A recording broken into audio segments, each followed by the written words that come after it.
Hey guys, welcome back to another Wild Card Wednesday here on Mr. Sean Productions. Now, I know that this Wednesday show can be pretty much anything I want, but I have just kind of been figuring out what the main theme of my main channel is, and while it might be generic, I've discovered that it's more or less it's just media.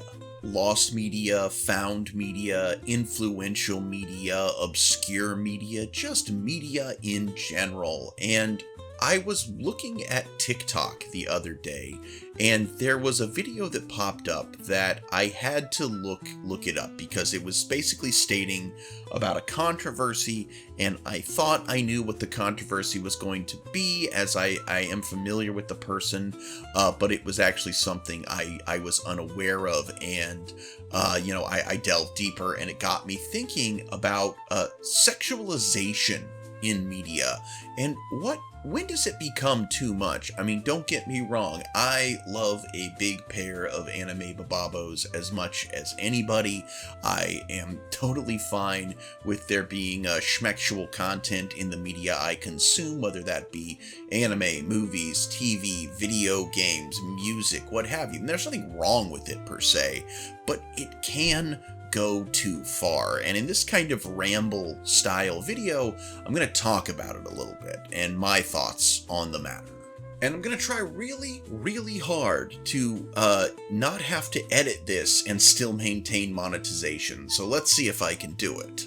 And I think to really start this video off, I should define what sexualization means in the context of entertainment.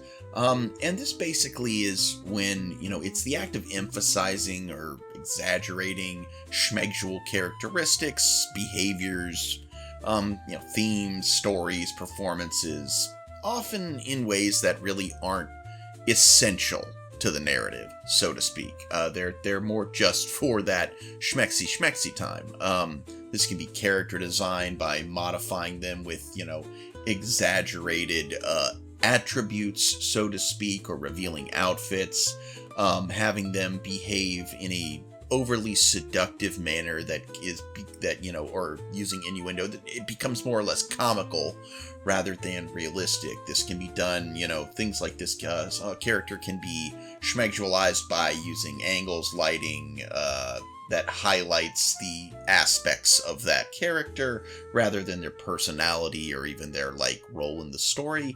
And then there's also how it's marketed. There are certain things that you'll see and be like, oh, well, I already know going into this, it's all about women in revealing outfits because of, all the marketing material is focusing on that, and I have no idea what it's about, but I know that there's going to be chesty chicks in it. And, this sexualization in entertainment is not inherently negative, but it can be problematic when it's excessive, or it's misapplied, or it's simply used inappropriately. Anime is very guilty of this in its use of characters that are far too young or not human, or situations where it's literally just fan service and has nothing to do with the story itself. Now, I said that this video was inspired by a controversy that people were talking about over on TikTok, and so I'm going to go into that first. So I was watching videos on TikTok, and it was basically just a video of them shaking their head and text concerning a controversy, but with no details, involving the cosplayer Momo-kun and her recent Anya cosplay. Now, like I said, I was familiar with Momo-kun and also the fact that she is no stranger to controversy, so let me give you a little bit of backstory if you're not familiar with her. Now, she is a plus-sized cosplayer who started out mostly gaining attention by doing lewds and then nudes, and yes, I have seen her naked, that is not the point here. But the controversy arose due to a couple things. One, she became known for doing cosplays of characters that are underage in whatever media they are from. And this is actually a common controversy in the cosplay world, though the cosplayers often argue that they are doing aged up versions of the characters, which, if true, I don't really have a problem with that, but we'll get into that concept more later. But the big controversy that Momo-kun was involved in is she was accused of SAing people through like unwanted touching and groping at the conventions, and it doesn't really matter if it's an attractive woman, doing that to a guy. If it was unwanted, it's unwanted. That's the same as a guy doing it to a gal. SA knows no gender, really. Victims can be any gender, and aggressors can be any gender. And then when she was called out on it, she decided to blame it all on her ADHD, which threw people like me with ADHD totally under the bus. We are more than capable of controlling our impulses. I'm sorry, that's not an excuse, and it was a cop-out. And basically, she was more or less ousted from the cosplay convention scene because of this behavior, and from what I hear, it cost her a lot of money, and she has apparently resorted to doing hardcore pornography as a way to recoup that income. More power to her, I suppose. But when I saw that there was controversy concerning, which I didn't know she was still doing cosplay, but apparently when I heard Anya, I thought Anya Forger from Spy Family, and I thought once again she's doing a kid, and she's schmegdualizing it. But apparently that's not who the Anya in question. The Anya in question comes from a video game called Mouthwashing, and the controversy is that Momo-kun did a lewd cosplay of this character, very schmegdualized, when this character in the lore of the game is a victim of SA. And so not only is that just kind of in bad taste to begin with, but given Momo-kun's history, really bad.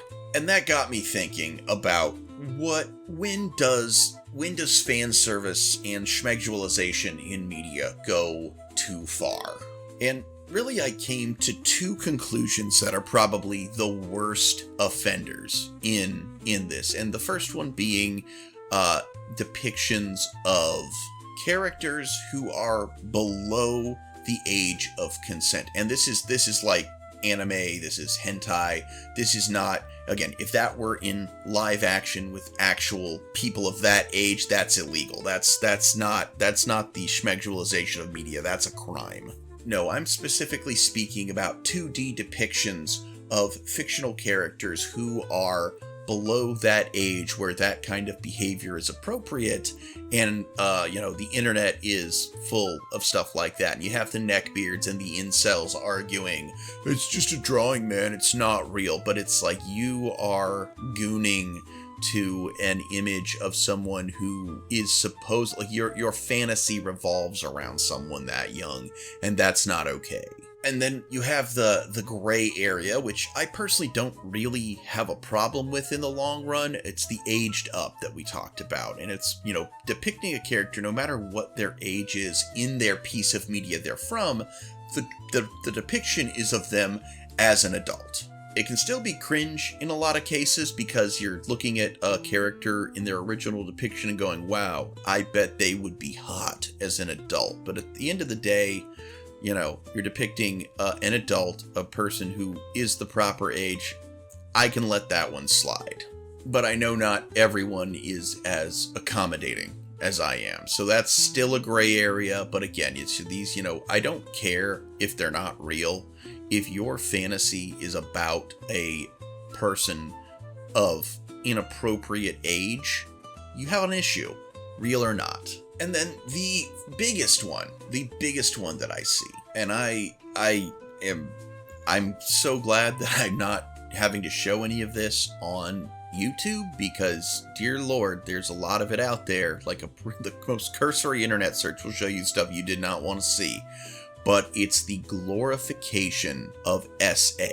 And while it was controversial for Momo-kun to, do a lewd of a character who is a victim of that, that is probably the most mild form of this deviancy. There is so much out there of characters more or less having things done to them, and this is drawings, this is animation, this is live action video of people who are, at the very least, they might be just actors, but they are portraying scenes where things are being done to them without their consent. And there are varying levels of this, but it's not everything is entirely against their will, but it could be that an act occurred to them during the act that they had not consented to, things like that. But it's weird.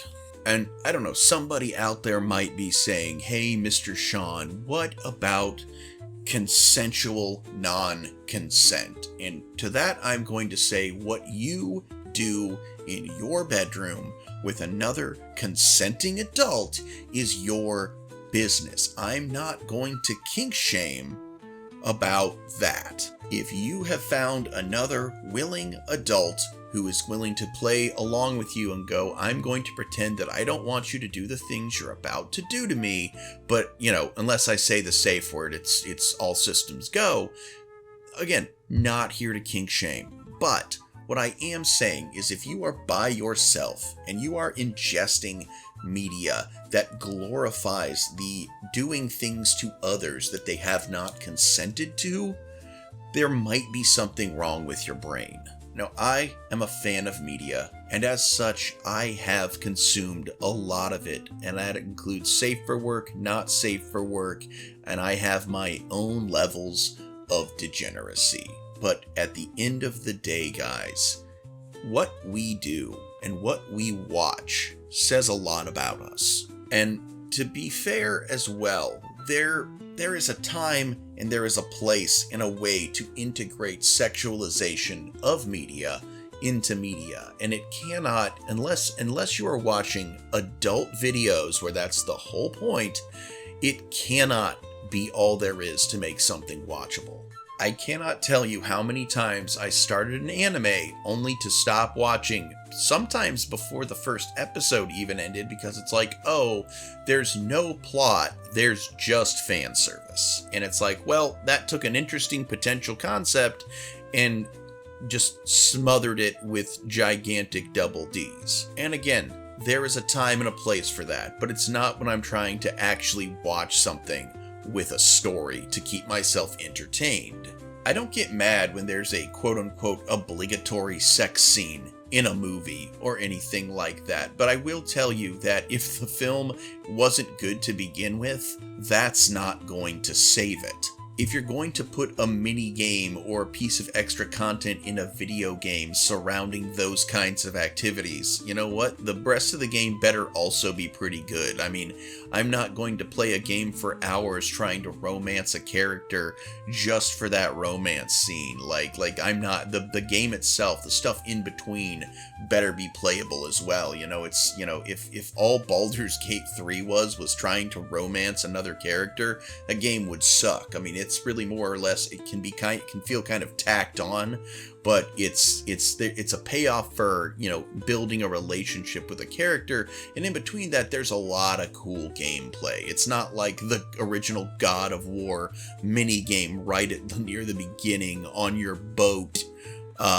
It's like, okay, wow, that was pointless. Sex may sell, but it's not enough to keep a franchise afloat. You gotta have some plot going on with it. So I think there's like a sweet spot that media companies, producers need to find that combines, how do I put this? There needs to be enough of an emotional payoff to make whatever the spicy stuff you add worth it, worth the investment. It can't be the only thing to hook you in. The media has to be able to stand on its own, and then at the same time, it needs to be portrayed in a way that is respectful and, not problematic.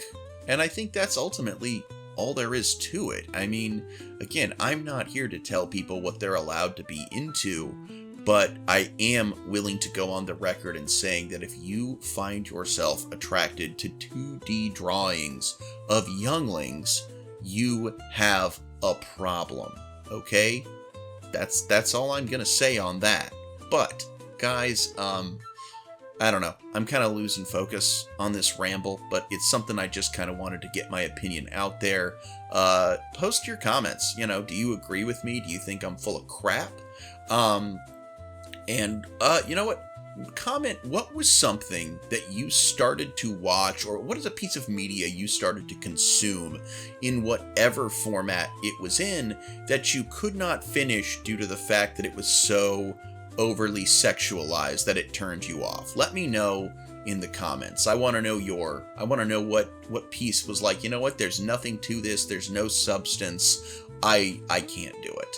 And with all that being said, guys, thanks for joining me today. I'm Mr. Sean. This is Mr. Sean Productions, and Alpha Great Day, even beta tomorrow. Bye-bye.